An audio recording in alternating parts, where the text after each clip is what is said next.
আসসালামু আলাইকুম বন্ধুগণ, কেমন আছেন সবাই? আশা করি সবাই আল্লাহর রহমতে সেই এক সৃষ্টিকর্তা, আমাদের রিজিক দাতা, আমাদের ক্ষমাকর্তা, আমাদের দেখনেওয়ালা, আমাদের ভালোবাসনেওয়ালার রহমতে সবাই ভালো আছেন। আমিও সেই সত্তার কসম আল্লাহর রহমতে ভালো আছি, আপনাদের দোয়াতে। তো ধারাবাহিকভাবে চলছিল কোরআনের আলোচনা, তার সাথে সাথে আমি কিছু আপনাদের কোরআন এবং হাদিসের আলোকে কিছু কথা বলছি। প্রথমত আরেকটা কথা, যে যদি আপনারা আমার এই আলোচনার মধ্যে যদি কিছু ভুল ভ্রান্তি দেখে থাকেন বা শুনে থাকেন বা পড়ে থাকেন, তাহলে অবশ্যই আপনারা কমেন্ট বক্সে জানাবেন, শুধরে নেওয়ার চেষ্টা করবো ইনশাআল্লাহ। দ্বিতীয় কথা হচ্ছে যে আল্লাহ আমাদের সৃষ্টি করেছেন সর্বশ্রেষ্ঠ মাখলুকাত বলে, এটা তো আমরা সবাই জানি, এর আগে আমি ভিডিওতে বলেছি। তো আমার বক্তব্য হচ্ছে যে আল্লাহ তাআলা আমাদের সৃষ্টি করেছেন, সব কিছু একটা নিয়ম মাফিক, একটা নিয়ম কায়দা, একটা বিধান দিয়েছেন বা আমাদের কিছু দায়িত্ব দিয়েছেন, কিছু ফরজ কাজ দিয়েছেন আমাদের করতে। তো ইসলামের 5টি মূল ভিত্তি বা 5টি মূল খুঁটি হচ্ছে কালেমা। প্রথমে আপনাকে ইসলামে আসার জন্য কালেমা পড়তে হবে, তারপরে নামাজ, তারপরে সলাত, যেটাকে আমরা নামাজ বলি, অ্যারাবিকে সলাহ বলা হয়, সলাত বলা হয়। আর তৃতীয় হচ্ছে রোজা, যেটাকে আমরা ফাস্টিং বলি ইংলিশে, ফাস্টিং। এটা আমাদের হিন্দু ভাইরা বলি উপবাস। আর 4 নম্বর হচ্ছে হজ, যেখানে আমরা হজ করতে যাই, হজ, যে আরব মক্কাতে যেখানে আমরা হজ করতে যাই। আর 7 নম্বর হচ্ছে জাকাত, 5 নম্বর হচ্ছে জাকাত। তো আজকে আমি আপনাদের সামনে জাকাতের কিছু আলোচনা করব, জাকাত নিয়ে কিছু আপনাদের বলতে যাচ্ছি। তারপরে আমি কোরআনের সূরা আল কিয়ামার আলোচনা শুরু করব ইনশাআল্লাহ। তো আল্লাহ তাআলা আমাদের জাকাতের কথা বলছেন যে তোমরা জাকাত আদায় করো। শুধু কি এই ফসলেরই জাকাত? আর আমরা ফসলেরই কয়জন বা জাকাত আদায় করি? জাকাত আদায় করি তো ঠিকভাবে করি কি? শরীয়ত অনুযায়ী করি কি?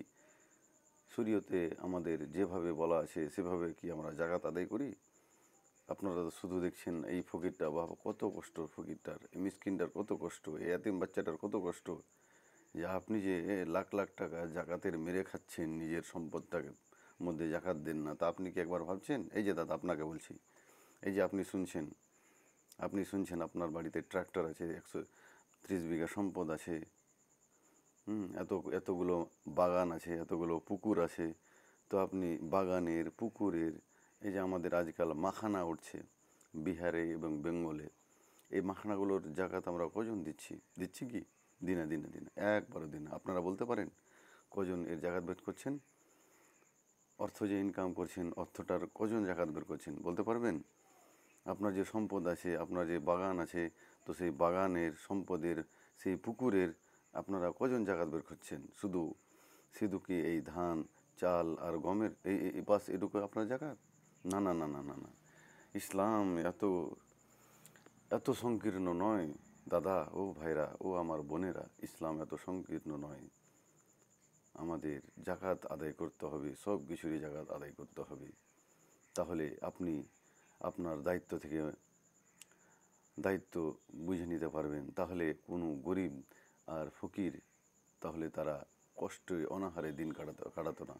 যদি আপনি ঠিকভাবে যদি জাকাত দিতেন, যদি আপনি ঠিকভাবে প্রত্যেক ফসলের প্রত্যেক ইনকাম, যেখানে আপনার ইনকাম হচ্ছে সেখানেকার জাকাত আপনি দিতেন, তাহলে কোনো গরিব আর কোনো মিসকিন, কোনো ইয়াতিম বাচ্চারা সেই অনাহারে দিন কাটাতো না। সেই অনাহারে তারা কি করতো না, তারা মানুষের দ্বারে দ্বারে গিয়ে ভিক্ষা চাইতো না। যদি আপনি ঠিকভাবে জাকাত দিতেন, তাহলে অবশ্যই আমাদের মুসলমান সমাজকে এই জাকাতের ব্যাপারে আল্লাহ উদার হতে বলেছেন। আমাদেরকে জাকাতের ব্যাপারে তাগিদ করেছেন যে জাকাত দাও, অর্থ হলে জাকাত দাও, অর্থ হলে জাকাত দাও। এই অর্থটা শুধু যে টাকা তা নয়, আপনার সম্পদ, আপনার যেই ইনকাম আপনি করছেন, যেখান থেকে করুন না কেন, আপনি বিজনেস করছেন, আপনি যে কোনো বিজনেস করতে পারেন। হতে পারে সেটা গাড়ি বেচার বিজনেস, হতে পারে সেটা জমি কেনা বেচার বিজনেস, এক কথায় যাবতীয় বিজনেস, যেখান থেকে আপনার প্রফিট আসছে, যেখান থেকে আপনার লাভ আসছে, সেই লাভটার আপনাকে জাকাত দিতে হবে, দিতেই হবে, দিতেই হবে। এটা আপনার জন্য ফরজ। আপনি যদি ইনকাম করে থাকেন তো আপনাকে সেটা দিতেই হবে। তাহলে আপনার দায়িত্ব পূরণ হবে, তাহলে আপনার ফরজ কাজটা পূরণ হবে। আর আপনি যদি সেটা না করেন তো কিয়ামতের মাঠে আপনার জন্য এক ভয়াবহ শাস্তির আযাব অপেক্ষা করছে, একবার ভাববেন। তো আমরা যে ফসল যে উঠছে, শুধু ধানের কি আমরা জাকাত বের করছি? আর যে জাকাত বের করছি সেটা কি আদৌ শরীয়ত অনুযায়ী জাকাত বের করছি? আমরা কি বুঝি? আমরা কি জানি? কতটুকু জানি আমরা শরীয়তের ব্যাপারে? আমরা কতজন কোনো মুহাদ্দিস একরাম বা কোনো মুফাসসির একরাম বা কোনো আলেমের দ্বীন এর কাছে পরামর্শ নিই এর ব্যাপারে? আমরা কি বলতে পারবো? না, না, না, না, আমরা নিই না। আমরা নিজেকে নিজে বড় ভাবি। আমরা নিজেরাই কি নিজে বড় ভাবি যে না, এগুলো জাকাত দিতে হবে না। আপনারা কি জানছেন? জানেন?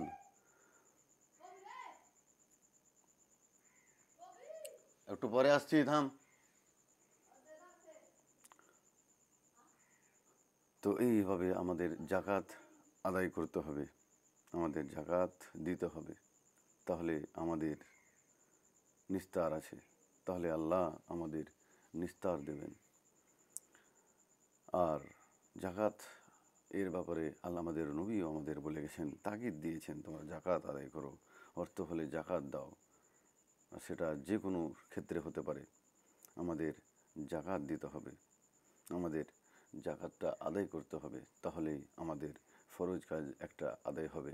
ইসলামের যে মূল ভিত্তি, এই কালেমা, রোজা, নামাজ, হজ, জাকাত, এই পাঁচটার মধ্যে একটা আপনার দায়িত্ব, আপনার একটা ফরজ কাজ আপনার একটা পূরণ হবে। যদি আপনি জাকাতের অন্তর্ভুক্ত হন তাহলে অবশ্যই আপনার এর মশালা আপনি ইউটিউবে দেখলে জানতে পারবেন। ইউটিউবে অনেক এর ব্যাপারে বিশ্লেষণভাবে দেওয়া আছে। আপনি সার্চ করেন আর দেখেন আর জাকাত আদায় করেন। এটাই আল্লাহর নিয়ম, এটাই আল্লাহর বিধান।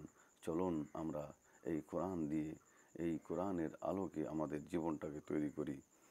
Let's make our life with the light off Quran and the হাদিস অফ মুহাম্মদ সাল্লাল্লাহু আলাইহি ওয়াসাল্লাম। তো যাই হোক, এই হচ্ছে আমার আজকের ইসলামিক একটা মূল ভিত্তি, তার একটা উপদেশ। আপনার কাছে অনুরোধ, আপনারা জাকাত আদায় করুন এবং গরিব দুঃখীদের সাহায্য করুন। তো আল কিয়ামা, আল্লাহ তাআলা টাইটেল দিয়েছেন আল কিয়ামা, পুনরুত্থান। কিয়ামা বলতে পুনরুত্থান, আল কিয়ামা, কিয়ামত যেটা বলা হয়। আর এর বাংলা অর্থ হচ্ছে পুনরুত্থান। আমাদেরকে পুনরায় একবার আল্লাহর দরবার আল্লাহ সাজাবেন, বিচারের মাঠ আল্লাহ তাআলা সাজাবেন। সেই পুনরুত্থানকে আল্লাহ বলা, যে পুনর্জীবন, যেটাকে আমাদের হিন্দু ভাইরা বলে যে পুনর্জীবন, তো আমাদের সেই পুনর্জীবন করানো হবে। তো দেখেন আমাদের হিন্দু ভাইদের সাথে আর আমাদের কোরআনের সাথে কত মিল আছে। অবশ্যই সব কিছু তো আল্লাহরই সৃষ্টি। তারা হিন্দু ভাইয়েরা ভাবে কীভাবে? তারা বলে পুনর্জন্ম, আর আমরা বলি পুনরুত্থান। আমরাও পুনর্জন্ম বিশ্বাস করি। আমাদের একটাই পুনর্জন্ম হবে, সেটা হচ্ছে মৃত্যুর পর একটা জীবন, এটা আছে। আর হ্যাঁ, আমাদের হিন্দু ভাইরা তাই ভাবে, আর আমার খ্রিস্টান ভাইয়েরাও তাই ভাবে। তো কিয়ামা বলতে বলছে পুনরুত্থান, বা আবার যেটাকে পুনরুত্থান, বা আবার যেটাকে জীবিত করা হবে, পুনরুত্থান করা হবে, পুনরায় আবার ফেরানো হবে। তো ওটা হচ্ছে কিয়ামা। তো চলেন, আল্লাহ তাআলা এই সূরার মধ্যে কি বলেছেন পুনরুত্থানের ব্যাপারে, আবার কিয়ামতের ভয়াবহতার ব্যাপারে, যে আমার একটা জীবন আল্লাহ তাআলা আমাদের মৃত্যুর পর দিবেন তার ব্যাপারে, তখন কি হবে আমাদের সে ব্যাপারে, এবং এখান থেকে আমরা কি শিক্ষা নিতে পারি।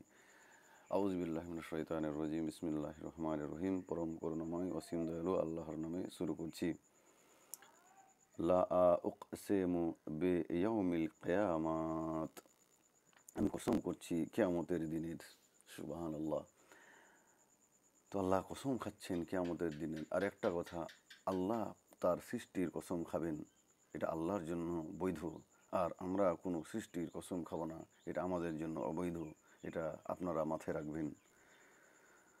আমি শপথ করছি কিয়ামত দিবসের। আল্লাহ তাআলা শপথ করছেন কিসের? কিয়ামত দিবসের, সেই ভয়াবহ আযাব, সেই ভয়াবহ দিনের, যে দিনের ব্যাপারে, যে সেই দিনটা যে কত লম্বা হবে। এক একজন বলবে আমাকে মৃত্যু হয়ে যাক, আমার এই এই দিনের ভয়াবহতা আর আমি সহ্য করছি না। কেউ কেউ তার আমল অনুযায়ী এই কথাগুলো বলবে যে আমার এই দিনে আর সহ্য হচ্ছে না, এত লম্বা দিন হবে। ভাবতে পারেন আপনারা? একটু ভাবেন, একটু বুঝুন আপনার আল্লাহ আপনাকে কি বোঝাতে চেয়েছে। তাফসিরে বলছেন লা আকসেম, লা তে লা হরফটি অতিরিক্ত, আর এটা আরবি বাক পদ্ধতির বিশেষ রীতি। যেমন মা মান মান আলা আল্লাহ সুরাহাদিদ, আরও অন্যান্য সুরাতে রূপ ব্যবহার করা হয়েছে। কেউ কেউ বলেছেন এই শপথের পূর্বে কাফেরদের কথার খণ্ডন করা হয়েছে। তারা বলতো যে মরণের পর আর কোনো জীবন নেই। লা এর দ্বারা বলা হলো যে তোমরা যেমন বলেছ ব্যাপারটা তেমন নয়। আমি কিয়ামতের দিনের কসম খেয়ে বলছি। আর কিয়ামতের দিনের কসম খাওয়ার উদ্দেশ্য তার গুরুত্ব ও মাহাত্ম্যকে স্পষ্ট করা, যে তার গুরুত্ব এবং তার মাহাত্ম্য, তার যে ভয়াবহতা, তার যে ইম্পর্টেন্স, যাকে আমরা ইম্পর্টেন্স বলি, খুবই ভেরি ভেরি ইম্পর্টেন্স, তার গুরুত্বটা বোঝানোর জন্য আর সেটাকে সত্য প্রমাণিত করার জন্য। কোনো কিছুকে যে আমরা সত্য প্রমাণিত করি, আমাদের মানুষের আকীদা হচ্ছে তুমি কসম খাও, তুমি প্রমিস করো। এভাবে আমরা একে অপরের কী বলি, আমরা প্রমিস করি বা আমরা কসম খেলাই। তো আল্লাহ তাআলা, কে আছে রে? তো আল্লাহ তাআলা এভাবে আমাদের শিখাচ্ছেন। তো চলেন দ্বিতীয় নম্বর আয়াতে আল্লাহ তাআলা কি বলছেন। ওয়ালা আ উকসেমু বিন নাফসিন লাউ ওয়া মা লাউ ওয়া মাত। কোচি একটু থামো, 5-10 মিনিট পড়ছি। দ্বিতীয় নম্বর আয়াতে আল্লাহ তাআলা বলছেন ওয়ালা আ উকসেমু বিন নাফসিল লাউ ওয়া মাত। আমি আরও কসম করছি আত্মভর্সনাকারী আত্মার। আল্লাহ তাআলা বলছেন যে আমি শপথ করছি তিরস্কারকারী আত্মার। যারা তিরস্কার করে, আল্লাহ তাআলা শপথ করছেন যে আমি শপথ করছি তিরস্কারকারী আত্মার। যারা তিরস্কার করে, যারা কথায় কথায় কী করে, অভিশাপ দেয়, যারা কথায় কথায় কী করে, একে অপরকে ঘৃণার চোখে দেখে। আল্লাহ তাআলা আবারও দ্বিতীয় নম্বর আয়াতে শপথ করছেন, অর্থাৎ ন্যায় ও ভালো কাজ করলেও তিরস্কার করে যে তা বেশি করে কেন করেননি, আর অন্যায় ও মন্দ কাজ করলেও তিরস্কার করে যে তা থেকে কেন বিরত থাকেনি। দুনিয়াতেও যাদের বিবেক সচেতন তাদের আত্মাও তাদেরকে তিরস্কার করে, নচেত আখিরাতে তো সকলের আত্মাই তিরস্কার করবে। তো এইভাবে আল্লাহ তাআলা আমাদের শিক্ষা দিচ্ছেন যে আল্লাহ তাআলা আবার শপথ কাচ্ছেন কাদের? যারা তিরস্কার করে, যারা একে অপরকে অভিশাপ দেয়, খোঁটা দেয়, তাদের ব্যাপারে আল্লাহ তাআলা বলছেন। তৃতীয় নম্বর আয়াতে আল্লাহ তাআলা বলছেন আয়াহসাবুল ইনসানু আল্লান।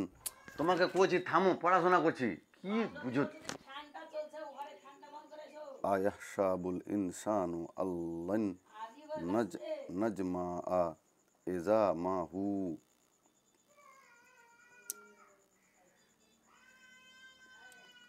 আয়াহসাবু, তৃতীয় নম্বর আয়াতে আল্লাহ তাআলা বলছেন আয়াহসাবুল ইনসানু আল্লান নাজমা আ আল্লান নাজমা আ এজা মাহু।